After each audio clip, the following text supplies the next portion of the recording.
భూముల విషయంలో రైతులు ఎదుర్కొంటున్న సమస్యలను పరిష్కరించేందుకు రేవంత్ రెడ్డి నేతృత్వంలోని కాంగ్రెస్ ప్రభుత్వం భూభారతి పోర్టల్ తీసుకొచ్చిన సంగతి తెలిసిందే. గత బీఆర్ఎస్ ప్రభుత్వం ప్రవేశపెట్టిన ధరణి పోర్టల్ తప్పుల తడకగా ఉందని, ఉన్న సమస్యలు తీర్చడం సంగతి అటుంచితే కొత్త సమస్యలను తెచ్చిపెట్టిందని కాంగ్రెస్ పార్టీ ముందు నుంచి ఆరోపణలు చేస్తూనే ఉంది. ఈ నేపథ్యంలోనే రాష్ట్రంలో కాంగ్రెస్ పార్టీ అధికారంలోకి వచ్చిన తర్వాత భూభారతి పోర్టల్ ను అందుబాటులోకి తెచ్చింది.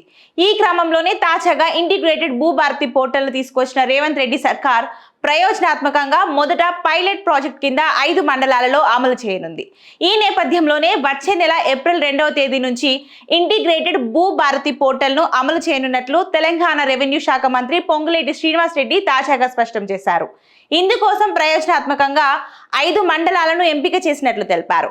నారాయణపేట జిల్లాలోని కొస్గి మండలం, రంగారెడ్డి జిల్లాలోని అమన్గల్ మండలం, సంగారెడ్డి జిల్లాలోని వట్పల్లి మండలం, ఖమ్మం జిల్లా కూసుమంచి మండలం, భద్రాద్రి కొత్తగూడెం జిల్లా అశ్వారావుపేట మండలాలలో పైలట్ ప్రాజెక్టులలో భాగంగా ఇంటిగ్రేటెడ్ భూభారతి పోర్టల్ సేవలు అందించనున్నట్లు మంత్రి పొంగులేటి తేల్చి చెప్పారు.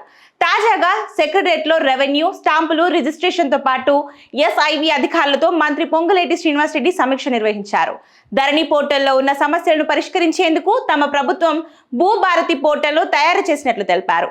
భూములకు సంబంధించి రెవెన్యూ, సర్వే, స్టాంపులు, రిజిస్ట్రేషన్ డిపార్ట్మెంట్లను ఒకే గొడుగు కిందకి తెచ్చేందుకు ఈ ఇంటిగ్రేటెడ్ భూభారతి పోర్టల్ తీసుకువచ్చినట్లు వెల్లడించారు.